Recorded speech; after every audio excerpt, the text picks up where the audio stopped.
In the heart of South Carolina, what started as a tragic murder of a teenage boy spiraled into one of the most shocking criminal cases the state had ever seen. At first, investigators believed it was just another violent street killing, but as evidence surfaced, a dark plot of betrayal, manipulation, and cold-blooded calculation began to unravel. What no one expected was that this case would expose deep secrets about the suspects, their past lives, and the terrifying web of deceit that led to a young life being brutally cut short. As investigators dug deeper, the truth became stranger than fiction. Hidden connections, secret messages, and a chilling setup revealed that this was not a random act of violence, it was a premeditated trap. The suspects' backgrounds painted an even darker picture: troubled pasts, toxic friendships, and dangerous ties that stretched far beyond a single night's crime. By the time the trial began, the nation was watching, and whispers about leaked evidence made it feel less like a courtroom drama and more like a conspiracy. This is the story of betrayal, justice, and the relentless pursuit of truth in the South Carolina teen murder setup. Stay tuned as we walk you through every twist and turn, from the shocking crime scene to the emotional verdict. And if you want more true crime stories just like this one, don't forget to like, comment, and subscribe. Your support helps uncover the cases that demand to be told. The shocking truth behind the setup. What happened? On the night of June 24, 2025, deputies from the Florence County Sheriff's Office responded to a call on First Neck Road, near Johnsonville, South Carolina, and discovered 16-year-old Traydeen Wright lying in the roadway with multiple gunshot wounds. He was transported to a hospital, where he later died. The next day, authorities arrested 19-year-old Devin Scott Raper, accused of fatally shooting Wright following a verbal altercation. Over the ensuing weeks, investigators revealed that this was no random act. 9 teens, including the victim's own girlfriend, were charged in the premeditated setup. Who's charged, and why? Gianna Kastenmacher, 17, Wright's girlfriend. Prosecutors accuse her of luring Wright to the location, fully aware Raper was armed and intent on violence. She was initially charged as an accessory before the fact, but during a hearing a judge later elevated her charge to murder. Devin Scott Raper, 19, the alleged shooter, charged with murder and possession of a weapon during a violent crime, held without bond. Also charged, 18-year-olds Corinne Belviso and Hunter Matthew Kendall, and 17-year-old Sydney Kearns. Belviso and Kearns posted $20,000 bonds and were released. Kendall remains held without bond. 4 additional minors have also been arrested, though their identities have not been disclosed. What authorities say. Major Michael Nunn, Florence County Sheriff's Office, stated the suspects knew Raper was armed, knew there would be a confrontation, and actively brought him to the scene. Sheriff T.J. Joy described the conflict as a romantic rivalry, saying, "They had issues with each other, and it was over a female." The sad thing is, you got a 16-year-old that lost his life.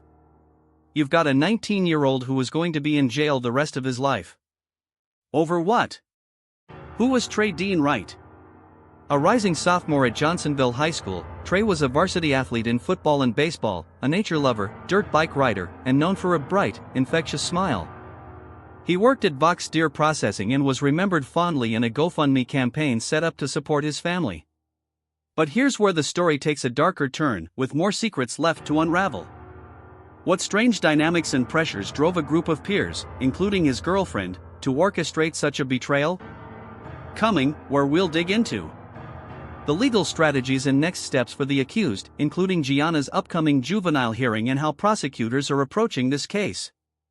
What evidence, such as statements or video recordings, will shape the trial, especially when witnesses were reportedly filming the murder? The ripple effects in the community, how friends, classmates, and local schools are responding as this nightmare unfolds. Stay tuned, the fallout is just beginning.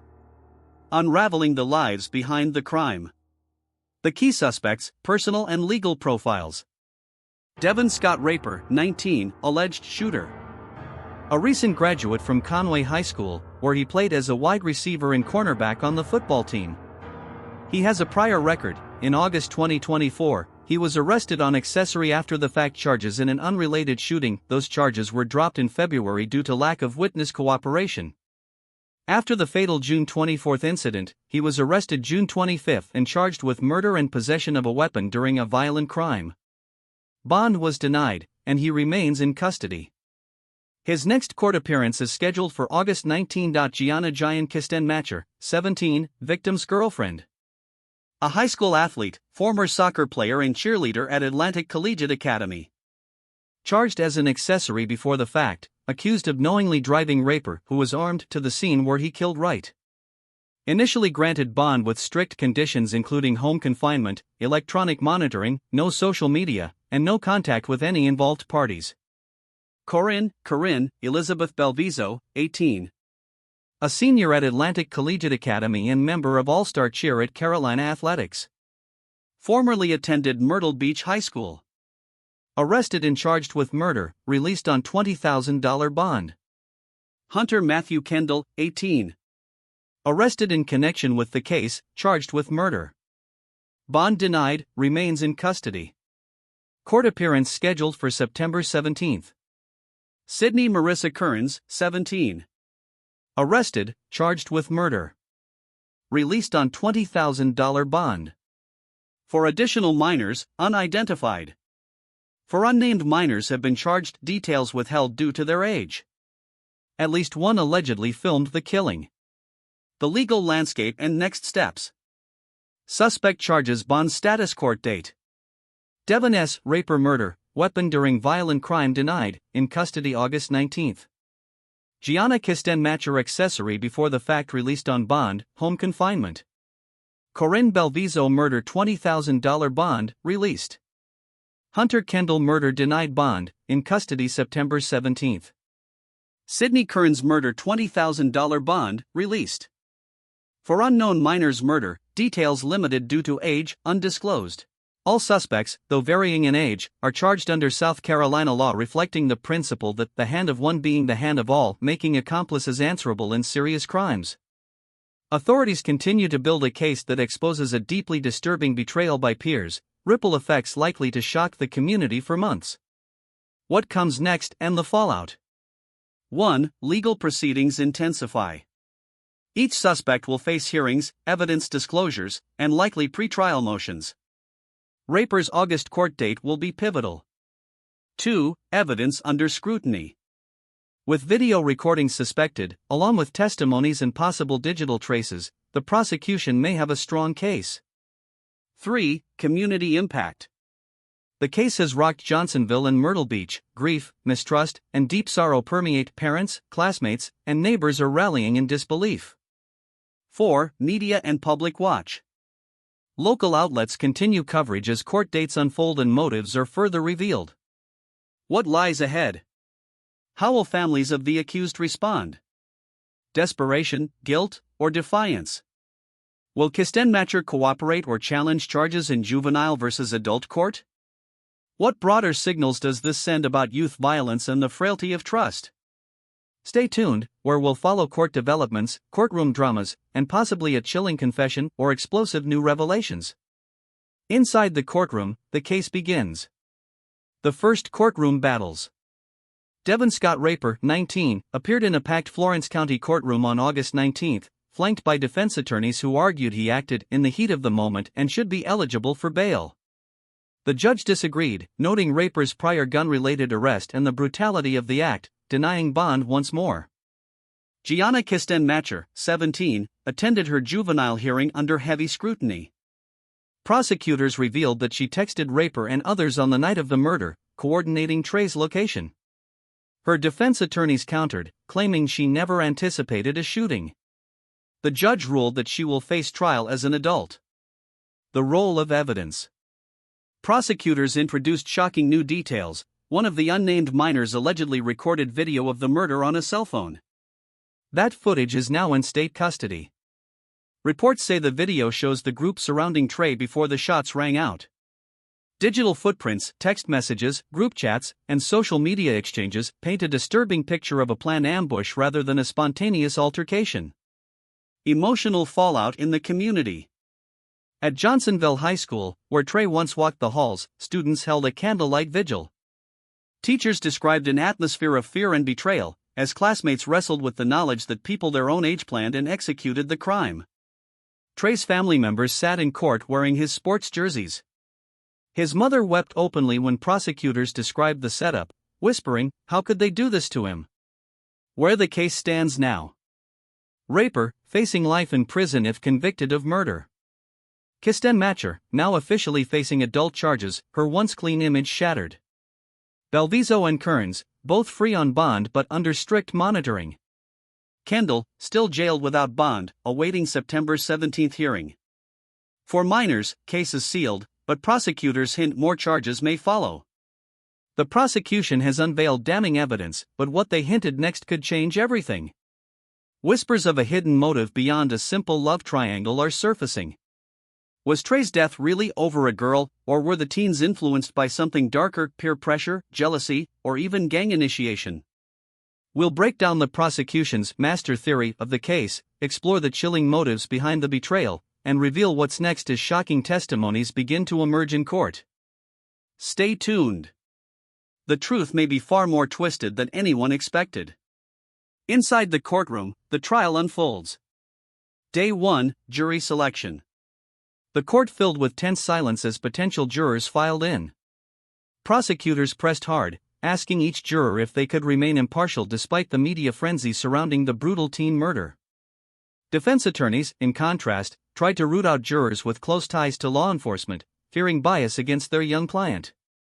By evening, a jury of 7 women and 5 men was selected, each swearing they would base their decision solely on the evidence. Day 2, Opening Statements. The prosecutor painted a vivid picture: a teen lured to his death under the guise of friendship, betrayed by those closest to him. The defense, however, countered, this was not a premeditated setup, it was a fight gone wrong. They insisted their client was being framed as the mastermind. Day 3, Witness testimonies begin. The victim's best friend broke down in tears, testifying how the group plotted to teach him a lesson. The detective on the case revealed chilling text messages exchanged hours before the murder, plans disguised as jokes but hinting at something darker. Day 4, Forensic Evidence. Crime scene investigators presented photos of the wooded area where the body was found. Blood spatter analysis tied directly to one of the suspect's clothing. A recovered weapon, hidden in a shallow creek, matched DNA from both the victim and one of the accused. Day 5, the defendant's turn. One suspect's lawyer claimed their client was just a bystander, dragged into the chaos by peer pressure. Another tried to shift blame onto the co-defendants, saying, he was the one who brought the weapon. Not my client. The courtroom grew heated. Each defense strategy began to pit friend against friend, unraveling their once tight-knit circle. The shocking turn. Just before recess, prosecutors dropped a bombshell. They introduced a sealed piece of digital evidence that had not been publicly revealed before. The judge allowed it, sending gasps through the courtroom. The contents of that evidence could completely change the direction of the trial, but for now, it remains sealed to the jury until the following morning. What's inside the sealed evidence? Could it be a confession video, a secret recording, or even a betrayal text that exposes the real mastermind? The trial is about to take a darker, more shocking turn. The leak, sealed evidence exposed, classified / confidential, not for public release. Subject, recovered digital file, case reference SC 2025 teen murder. Source, Forensic Cyber Division, South Carolina Bureau of Investigation. Summary of evidence. A video file was extracted from one of the defendant's phones. Metadata confirms it was recorded hours before the murder in a parked car near the victim's neighborhood. The file was initially marked for restricted disclosure due to its sensitive and prejudicial content. Content of video, transcribed excerpt. 012, defendants are laughing, music playing faintly. 037, one voice, when he shows up, don't back down. He thinks we're soft. We'll make him pay tonight. 105, another voice interrupts, yo, but not too far, right? We're just scaring him. 109, laughter, followed by silence. 114, a third voice, cold and clear, nobody's backing out. He won't walk away from this. Prosecutorial notes. The third voice has been matched through voiceprint analysis to, redacted, primary defendant's name. This statement demonstrates clear premeditation, contradicting earlier defense claims of an accident. Analysts describe the tone as calculated, commanding, and deliberate. Additional recovered messages. Text thread from the same evening, with messages deleted but recovered through forensic software. Key excerpt. Oh, we all in? Oh, don't snitch if it gets messy. Oh, after tonight, no turning back. Risk assessment. Public release of this file before jury review could cause media contamination and grounds for a mistrial. However, if presented in court, the video and texts could serve as the nail in the coffin for the prosecution's case. Warning: end of report, classified access only. The leak is out. The world now knows about the chilling video, but the question remains: will the jury see it before outside influence taints the trial? And who leaked it? Someone inside the prosecutor's office, or one of the defendant's own inner circle? The verdict. Open court, Charleston County Courthouse, South Carolina. The courtroom was packed to the walls. Families of the victim sat stiffly in the front row, clutching one another's hands. Reporters scribbled notes, cameras clicked, and deputies kept the aisles clear. When the jury filed back into the room, every breath seemed to vanish.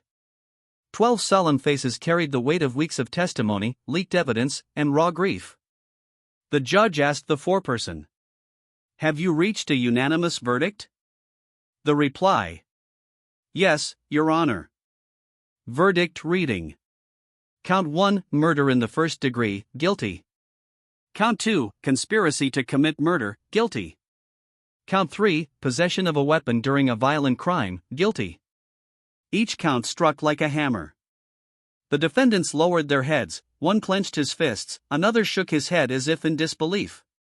A sob broke out from the victim's mother, muffled against her husband's shoulder. Sentencing. The judge's voice was steady, but sharp. The evidence showed planning. The evidence showed cruelty. And the evidence showed no remorse. For the taking of a young life, this court sentences you to life imprisonment without the possibility of parole. Gasps filled the room. Some cried in relief, others in rage. Deputies stepped in to hold the defendants back as they cursed under their breath, shackles rattling. Outside the courthouse, crowds gathered, half cheering justice served, half demanding answers about how the classified video leak ever reached the public. Rumors spread: was it an inside whistleblower? A hacker? Or a deliberate move by someone who wanted to make sure the jury leaned guilty? Whatever the truth, the trial was over. The verdict was final. But the questions about the leak, those would linger for years.